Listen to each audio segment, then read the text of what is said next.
이번 주에 기도를 남았습니다만 1년 365일을 살아야 될 저희들이 처음 단추를 잘하기는 참 좋을 것 같아요.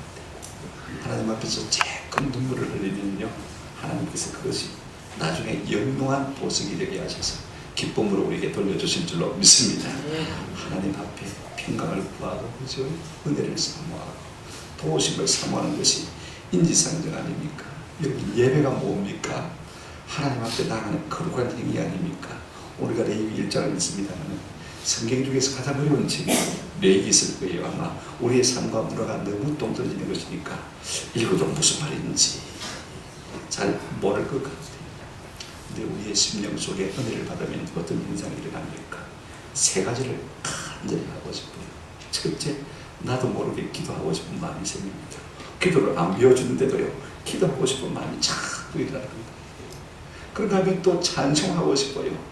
세상 노래가 별로 시들해도 재미가 없어요. 은혜 받은 분들 보면 그전에 그렇게 유해가 잘 불러도요, 그게 어디론가 다 순식간에 사라지는 것을 볼 수가 있습니다. 또 하나, 하나님의 말씀에 대한 갈급함이 생기는 것을 볼 수가 있습니다. 말씀을 읽고 싶고 듣고 싶고 배우고 싶고 공부하고 싶은 열망이 우리 가운데 생겨나는 것을 볼 수가 있어요. 이 세 가지를 다 합해서 우리가 뭐라고 할 수 있겠습니까? 예배다, 이렇게 말할 수 있는 거예요. 은혜 받으면 한마디 말로 뭐 하고 싶어요? 예배하고 싶은 거예요. 예배가 뭐예요? 하나님 앞에 나아가고 싶은 것입니다. 레위기서는요, 이 레위인들의 일들을 기록한 책이다. 그래서 레위기라 그렇게 우리가 이름 짓지 않습니까? 레위인들은 하나님 앞에 제사하는 일을 전문적으로 맡아 했던 그런 사람들입니다. 그러니까 지금 우리하고는 별 상관없는 지루하고 타분한 이야기로 느껴지기가 쉽습니다만요, 그러나 결단코 그런 것이 아닙니다. 이 책 속에는요, 우리가 어떻게 하나님 앞에 나아갈 수 있는가 하는 것을 잘 말해주고 있습니다. 여기에 제사를 드린다, 제사를 드릴 때 히브리어는 고르반입니다. 신약성경은 고르반을 뭐라고 표현하냐면 하나님께 드림이 되었다, 이렇게 우리가 이해를 하지 않습니까? 그죠? 원래 이 고르반 카라브라는 동사는요, 한번 더 합시다. 가깝게 만든다. 가깝게 만든다. 여러분, 제사가 뭐예요? 하나님과 우리를 가깝게 묶어주는 끈이 제사인 줄로 믿습니다. 우리가 예배할 때마다 하나님을 가까이 하는 은혜를 누리게 될 줄로 믿습니다. 성도의 가장 귀한 축복이 뭐예요? 생각해 보세요. 시편 73편 28절에 보니까 하나님께 가까이 함이 내게 뭐라고요? 복이라. 아멘. 하나님께 가까이 함이 내게 복이라. 은혜를 가까이 함이 내게 복이 아니고, 어떤 사장을, 어떤 장관을 가까이 하는 것이 내게 복이 아니고, 하나님을 가까이 하는 것이 내게 복이다. 이 같은 고백이 진실로 우리의 고백이 되시기를 주님의 이름으로 축원합니다. 내 주를 가까이 하게 하면 십자가 좀 같은 고생입니다. 내 일생 소원은 늘 찬송하면서 주께 떠나가기 원합니다. 이것이 은혜 받은 사람의 고백인 줄로 믿습니다. 이제 우리가 본문을 좀 살펴보십시다. 우리 하나님께서 1절에 보시면 이렇게 말씀하고 있습니다. 여호와께서 회막에서 모세를 부르시고 그에게 말씀하여 이르시되, 하나님께서는요, 우리가 하나님께로 나아가는 방법, 길을 알려주시기 위해서 모세를 회막에서 부르신 것을 볼 수가 있습니다. 옛날에 성막을 짓도록 하실 때는 하나님께서 모세를 어디로 부르셨습니까? 시내산으로 부르셨어요. 그리고 성막의 모든 식양을 다 보여주셨어요. 근데 지금 이제 회막이 다 만들어졌지 않습니까? 그 만들어진 회막 앞으로 하나님께서 누구를 부르셨다고요? 모세를 부르셨습니다. 그리고는 이 회막에서 어떻게 하나님을 예배하는지, 하나님의 은혜의 보좌에 나갈 수 있는지 구체적으로 지금 가르쳐 주시기를 시작하는 모습을 볼 수가 있습니다. 여러분, 예배가 뭐라고 했습니까? 제사가 뭐라고 했습니까? 하나님께 가까이 나가는 것, 하나님 앞에 나가는 것, 가까이 하는 것. 이 번제는요, 올라라는 말인데 올라간다는 말입니다. 무슨 뜻입니까? 우리의 몸과 마음을 하나님 앞에 온전히 올려드립니다. 이것이 번제, 그러니까 일상적인 헌신의 제사를 말하는 것입니다. 일반적으로 드리는 모든 예배의 기본이 되는 예배를 말하는 것입니다. 자발적으로 하나님 앞에 드리는 거예요. 내가 어떤 죄가 있어서가 아니라 하나님이 좋아서 그 은혜가 감사해서 자발적으로 드리는 제사를 갖다가 우리가 번제라 그렇게 말하는 것입니다. 그렇다면 번제 제물을 어떻게 드려야 되는 것일까요? 2절 3절을 보시면요, 이스라엘 자손에게 말하여 이르라. 너희 중에 누구든지 여호와께 예물을 드리려거든 가축 중에서 소나 양으로 예물을 드릴지니라. 3절 같이 읽으실까요? 시작. 그 예물이 소의 번제이면 흠없는 것으로 회막문에서 여호와 앞에 기쁘게 받으시도록 드릴지니라. 오늘 여기 나오는 제물의 공통점들을 요약해 보면 그렇습니다. 자, 첫째는 가축 중에서, 저 산에 들어가서 사냥해가지고 와서 드리가 아닙니다. 가축 중에서. 이게 참 중요한 의미가 있어요. 그 다음에 소나 양을, 그죠? 그 다음에 수컷으로, 그 다음에 무엇으로요? 흠없는 것으로 드리라. 여러분, 하나님 앞에 우리가 번제물을 가지고 나가야 되는데요, 온유하고 겸손한 가축에 대한 것을 말씀하고 있습니다. 우리가 하나님 앞에 빈손으로 나갈 수 없잖아요. 우리가 높은 사람을 만나기 위해서 나갈 때 빈손으로 갑니까? 아무도 빈손으로 나가지 않습니다. 뭐 하나 들고 나가는 거예요. 그죠? 하나님 앞에 빈손으로 나오지 말라. 성경은 수없이 그렇게 우리에게 말하고 있는 것을 볼 수가 있습니다. 그런데 여러분 보십시오. 가축으로 소와 혹은 양은, 여러분 집안에 있는 가축은요, 우리의 몸의 일부와 같은, 쉽게 말하면 가족과 같은 것이 가축인 것입니다. 이 가족과 같은 가축, 소나 양을 내가 집에서 길고 키웠는데 이걸 잡아서 하나님 앞에 드린다고 생각하면요, 할 수밖에 없어요. 내 일부를 드리는 것이랑 조금 더 다를 바가 없는 가축 중에서. 여러분 어릴 때요, 집에서 기르던 개나 닭을 갖다 부모들이 몰래 잡아가지고 먹어버리지 않습니까? 그러면 아들이 난리가 납니다. 울고 불고 며칠 동안 밥도 안 먹고요. 왜? 내 식과 같은 것을 잡아먹기 때문에. 소나 양이 바로 그와 같은 내 가족 일부인 것입니다. 근데 여러분, 소, 양이 아니고 돼지를 제물로 바친다고 한번 생각해 보십시오. 내 발을 묶어가지고 작대기에다가 달아가지고 말입니다, 미워야 되지 않겠습니까? 이거 그거 데리고 오기 쉽겠습니까? 해방문까지 끌고 나와야 되는데 쉽지가 않은 것입니다. 요즘 도살장에서 뭐 기계로 다 처리하지만, 옛날에 여러분 동네에서 돼지 잡을 때 어떻게 합니까? 돼지 몇 건다고 하지 않습니까? 깽깽 암을 치느라 난리를 피대니까 막 돼지 잡는 게 참 힘들어요. 그래서 돼지 목 단다는 소리, 그런 소리가 나오지 않습니까? 여러분 얼마나 산만하겠어요. 얼마나 제사장이 정신이 없겠어요. 제사를 드린 사람도 마음이 어디로 가겠습니까? 하나님이 그런 예배를 받으시겠습니까? 그러니 가축 중에서 소나 양으로 온전한 것입니다. 우리 주님은 나는 마음이 온유하고 겸손한, 우리 주님 자신을 그렇게 하나님 앞에 드린 것을 볼 수가 있습니다. 자원해서 드린 것을 볼 수가 있습니다. 번제물은 항상 수컷으로 드려야 하는 것을 볼 수가 있습니다. 3절에 보면요, 그 예물이 소의 번제이면 흠없는 수컷으로 그렇게 말씀하고 있는 것을 볼 수가 있습니다. 여러분, 왜 수컷입니까? 여기에 대표성의 원리가 작용하는 것을 볼 수가 있습니다. 남자의 머리는 여자고요, 그죠? 수컷, 암컷의 머리는 수컷입니다. 하나님께서 그 대표를 받으십니다. 여러분, 저는 여러분 중에서, 가족 중에서 한 무대도 저녁 기도에 나갔으면 참 좋겠어요. 다 못나면 야야, 니라도 오늘 좀 대표로 나가라. 그죠?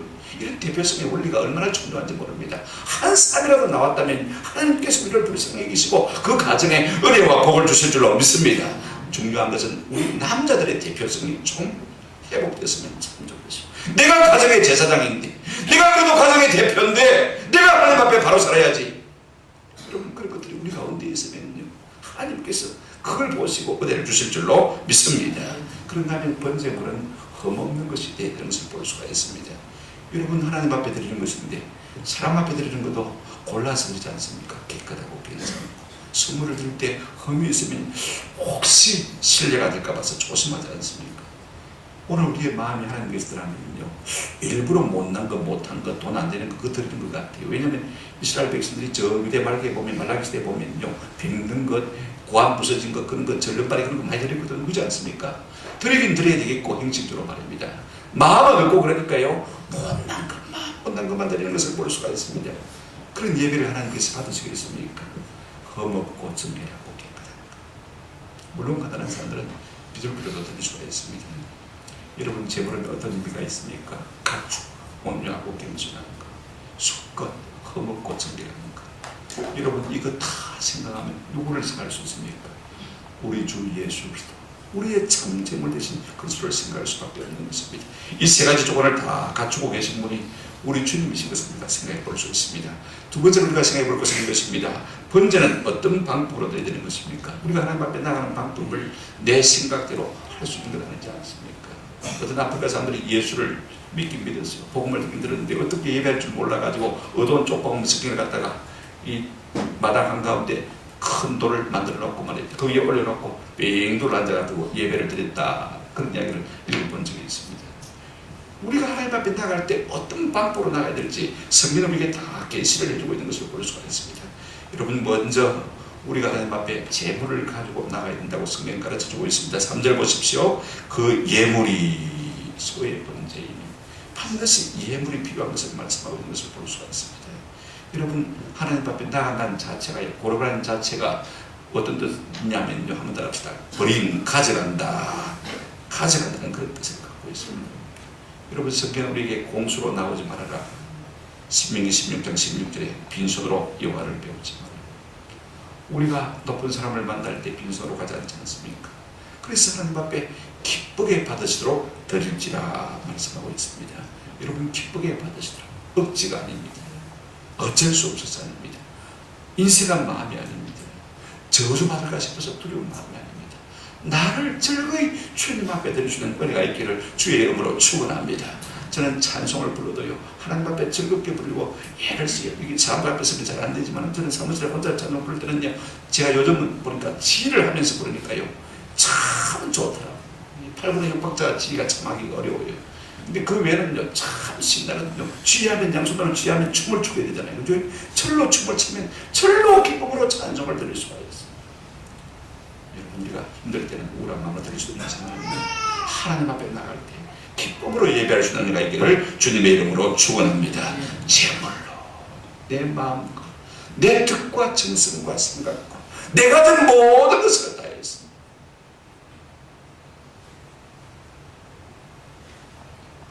두 번째로 중요한 것이 있습니다. 4절에 보면요, 그는 번제물의 머리에 말지니 안수할지니. 여기에 그가 누굴까요? 제사장일까요? 아니면 제물을 드리는 사람일까요? 누굴까요? 1번, 2번. 제사장 아니면 제사를 드리는 사람. 누굴까요? 제사를 드리는 사람. 내가 지금 하나님 앞에 예배를 드리러 나갈 때 누가 번제물을 잡아야 된다고 했습니까? 그가. 예배는 내가 번제물을 잡는 거예요. 그 제물에 누가 안수해야 되는 것입니까? 내가 해야 되는 것입니다. 여기에 안수한다, 사막이라는 단어는요, 아주 강한 단어예요. 한번 더 합시다. 두 손으로 움켜잡고 꽉 누른다. 안수할 때 시리부지게 하잖아요. 그죠? 기분 나쁘게 생각할 모르니까. 그런 게. 진짜 안수는요, 두 손으로 움켜잡고만 하는 거예요. 확 눌리는 거예요. 내 열과 성을, 내 모든 좋은 것을 그에게 다 쏟는 것이 우리가 안수기도 할 때 안수하는 것이고, 오늘 여기 안수하는 것은 무엇입니까? 내 속에 있는 모든 더러운 것, 추한 것, 내 모든 죄를 여기에 다 쏟아볼 만큼 우리의 마음의 힘을 다해서 어떻게 한다고요? 확 쏟아붓는, 확 붙드는 이것이 안수인 것입니다. 레위기 16장 21절에 보면 아론은 그의 두 손으로 살아있는 원수의 머리에 마고요, 안수하고. 무엇 때문에 힘을 다해서 제물에다가 두 손을 꽉 쥐고 힘있게 누르는 것입니까? 오늘 이 안수행위를 통해서 내 자신과 이 제물을 통일시고 하는 것을 볼 수가 있습니다. 일치시키는 거룩한 행위인 것입니다. 하나님, 내가 죽어야 마땅한데 내가 죽을 수 없으니 이 소가, 이 염소가, 이 송아지가, 이 양이 대신 죽습니다. 하나님, 이 제물을 받으시듯이 나를 받아주시옵소서. 그런 의미입니다. 내 마음과 사랑과 정성을 이 제물에다가 다 쏟아붓는 거예요. 그래서 내 모든 정성도 증가되어지고 내 모든 그 죄도 그게 증가되어지고, 그럴 때 진짜 예물, 제물이 되는 것을 볼 수가 있습니다. 누가 안수해야 된다고요? 제사장. 여러분, 예배를 나올 때마다 내 몸을 바짝 눌러서 안수하시는 은혜가 있기를 주의 이름으로 축원합니다. 하나님, 이거 다 짜서 주님 앞에 드립니다. 이것이 진짜 본질. 이게 은신 예배. 그 다음에 더 중요한 건 있습니다. 5절 보시면요, 제사자가 제물을 주게 되는 것을 볼 수가 있습니다. 같이 읽으실까요? 시작. 그는 여호와 앞에서 그 수송아지를 잡을 것이요. 여기 그가 누굽니까? 그는 여호와 앞에서 그 수송아지를 잡을 것이요. 그는 여러분 제사자를 말합니다. 누가 제물을 주게 되는 것입니까? 반드시 제사를 드리는 그 사람이 주게 되는 것을 볼 수가 있습니다. 여러분 여호와 앞은 제단 북편을 말하는 것을 볼 수가 있습니다. 여러분 죽을 때 어떻게 죽여야 단번에 죽이겠습니까? 한번 생각해 보십시오. 저는 어릴 때 도살장 근처에서 소고를 많이 비봤어요. 소 죽이는 거 잘 알고 있습니다. 그 다음에 돼지 죽이는 것이 좀 까다로워요. 쉽지가 않더라고요. 보니까. 여러분 아마 TV를 통해서나 양을 죽이는 모습을 종종 아마 보실지 모르겠는데 어떻게 죽입니까? 소를 어떻게 죽입니까? 요즘은 이게 이 도끼 이런 거 가지고 머리를 찍어서 죽이는 것을 어릴 때 제가 많이 봤습니다만 유대인들은 그렇게 하지 않고요. 멱줄을 따버립니다. 그러면 동시에 숨통도 끊어지고 그 다음에 동맥도 끊어져서 피가 절절 흘러오면 그 다음 그 자리에서 꼬꾸라지는 모습을 볼 수가 있지 않습니까? 여러분 누가 죽인다고요? 누가 죽인다고요? 내가 예배하는 내가 죽는 거예요. 어떻게 죽여야 되겠습니까? 단번에 아주 단호하게 죽이지 않냐면요 어중간하게 찔러놓으면 어떻게 되십니까? 피칠갑이 돼가지고 소나 양이요 벌떡벌떡 뛰게 입고 어떻게 하겠습니까? 정신없이 혼비백산입니다. 그게 제대로 예배가 되겠습니까? 그러니요 깊이 눈 지긋 감고 어떻게 됩니까? 맥을 깊이 따야 되는 것을 볼 수가 있습니다. 여러분 바퀴벌레 하나 못 죽이는데 사람이요 이 소나 양을 죽이기가 쉽겠습니까? 한번 생각해 보십시오. 얼마나 어렵겠습니까? 한 번, 두 번 그렇게 해본 사람들은요 저게 내 대신 죽는 건데 죄 없이 죽어야 되는데 여러분 다시 죄 지고 싶은 생각이 들겠습니까? 안 들겠습니까? 생각이 하나님께서 생생한 훈련을 시키기 위해서 그렇게 하셨습니다. 우리 하나님께서도요 먼 훗날 당신 아들 예수 그리스도를 십자가의 제물로 받으실 때 그 처참한 십자가에 위해서 돌아가시게 하신 것을 볼 수가 있습니다. 아예 애동빛을 내고 하나님께서 완전히 예민하시고 고개를 들으신 것을 우리가 볼 수가 있지 않습니까? 여러분 진짜 예배는요 무엇이 진짜 예배입니까? 한번 합시다. 내가 죽는 경험을 하는 것입니다. 내가 죽을 힘을 다해서 하나님을 예배한 이것이야말로 진짜 하나님 앞에 드리는 원신의 제사인 것입니다. 정말 너무 바빠서 나올 틈이 없지만 아이고 모르겠다. 하나님 앞에 예배하고 보자. 다 들고 하나님 앞에 나와서 예배합니다. 드릴 예물이 없지만 다 달 꺾어서 하나님 앞에 최선을 다해서 드리는 이것이야말로 내가 죽는 경험을 하는 이것이야말로 참 예배인 것입니다. 바울은 가라디아서 2장 20절에서 내가 그리스도와 함께 십자가에 못 박혔나니 그런 심정으로 선교사의 생활을 산 것을 볼 수가 있습니다. 그 다음에 마지막으로 어떻게 해서 하나님 앞에 번제를 드릴 수가 있습니까? 5절을 보시면요 그는 여호와 앞에서 그 수종아이를 잡을 것이요 아론의 자손 제사장들은 피를 가져다가 회막문 앞 제단 사방에 뭐할 것이라 뿌릴 것이라. 그때부터 이제 제사장이 나와가지고 피를 동이에 받아가지고 어떻게 합니까? 회막문 앞 번제단 사방에 말하고요 뿌릴 것이라. 왜 피를 뿌려야 되는 것입니까? 피 흘림이 없으면 죄 사함이 없기 때문에 성령님께 말하고 있습니다. 히브리서 9장 22절 율법을 따라 그의 모든 물건이 피로써 정결하게 되니 한번 더 합시다. 피 흘림이 없으는 자 죄 사함이 없느니라. 피 흘림이 없으는 죄 사함이 없습니다. 오늘 우리가 하나님 앞에 나가기 위해서 피를 흘려본 적이 있습니까? 소나 양이 대신 드려야 되지만 우리는 지금 누구의 보혈을 믿고 나가는 것입니까? 예수 그리스도의 보혈을 믿고 의지하고 나가는 것입니다. 말씀을 맺습니다. 여러분 죄 사한다 속죄란 말은요 올레카라바 덮어줍니다, 가려줍니다, 씻어줍니다, 대속해줍니다 그런 뜻을 가지고 있습니다. 히브리서 9장 25절 26절에 해마다 제사장이 다른 것의 피로서 성소에 들어가는 것 같이 자주 자기를 드리려고 아니하실지니 그리하면 그가 세상을 창조한 때부터 자주 고난을 받았어야 할 것이로되 이제 자기를 단번에 제물로 드려 죄를 없이 하시고 세상 끝에 누가 나타나셨습니까? 예수님께서 나타나신 것입니다. 우리의 제물로 우리 주님께서 단번에 우리의 죄를 씻어주시고 없이 하시고 있다는 것입니다. 오늘 우리가 소와 양을 가지고 하나님 앞에 나가지 않지만 오늘 우리는 어떤 마음으로 하나님 앞에 예배해야 합니까? 주 예수 그리스도의 보혈을 붙잡아야 되는 것입니다. 우리 주님을 힘있게 붙들어야 합니다. 내 공로, 내 의가 예배할 때마다 여러분이 꽉 안수하듯이 무엇을 붙들어야 됩니까? 예수 이름을 붙드는 은혜가 있기를 주의 이름으로 축원합니다. 내가 죽어야 마땅하지만 우리 예수님 내 대신 받으시옵소서. 우리가 예수님께 모든 것을 다 증언시키십시다. 내 오늘도, 내 죄도, 내 연약함도, 내 질병도 주님 다 가져가십시오. 다 가져가십시오. 주님 다 받아주세요. 내 사랑도, 내 꿈도, 내 야망도 우리 주님께서 다 받아주시옵소서. 그래서 우리 주님을 힘있게 안수하고 그 주님의 이름을 붙들고 주님의 십자가 보혈의 공로 의지하고 하나님 앞으로 나가는 내가 있기를 주의 이름으로 축원합니다. 여러분, 예수님을 의지한다는 것은 그분의 피를 의지한다는 것입니다. 그 보혈을 지나 우리가 하나님의 은혜의 보좌 앞에 나갈 수 있는 것입니다. 이것이 진정한 예배로 우리에게 효력을 발휘하십니다. 이제 우리가 이 같은 은혜를 사모하시면서 하나님 앞에 예배할 때마다 이것들을 상기하시면서 나아갈 수 있는 은혜가 있기를 주의 이름으로 축원합니다.